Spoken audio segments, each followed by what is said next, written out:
Going to get a little bit dark here, but not a whole lot of people know how they're going to die, and I do.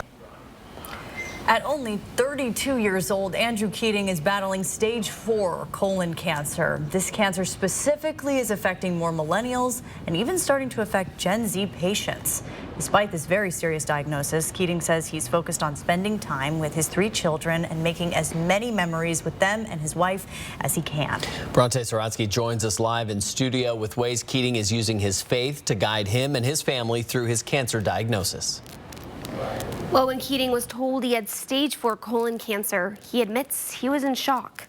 But after serving in Afghanistan and working near burn pits there regularly, he says he expected it would eventually impact his health in some way. But getting cancer, and at such a young age, never crossed his mind. It's God's plan, you know. I know he's going to use it for good. Once the initial shock of his cancer diagnosis wore off, that was Andrew Keating's next thought.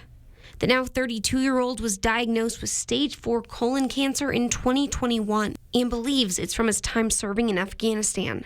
In very close proximity to one of the burn pits on a regular basis. Colon cancer is becoming more common in younger adults like Andrew and has been since the 90s.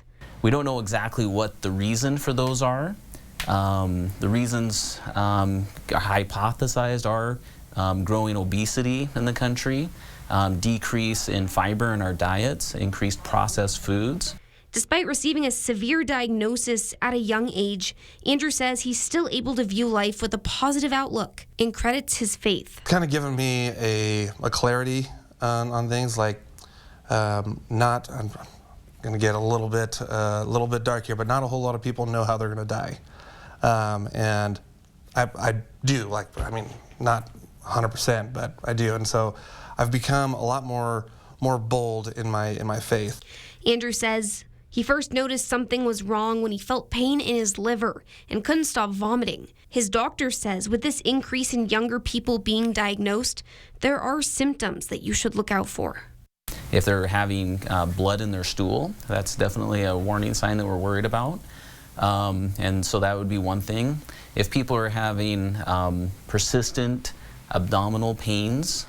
Although Andrew suspects his time in the military played a part in his diagnosis, that's also where he met his wife, and the two have 3 young children. If the price I have to pay is that I have cancer to meet my wife and everything, anytime. I'll do it 10 out of 10 times. You know, I'll make that choice easy. It's recommended that if you have any symptoms like the one Andrew mentioned, to ask your doctor for a CEA blood test. If you have an abnormal amount of CEA, a protein found in the blood, it could be a sign of cancer. Live in studio, Bronte Sorotsky, 4 News Now.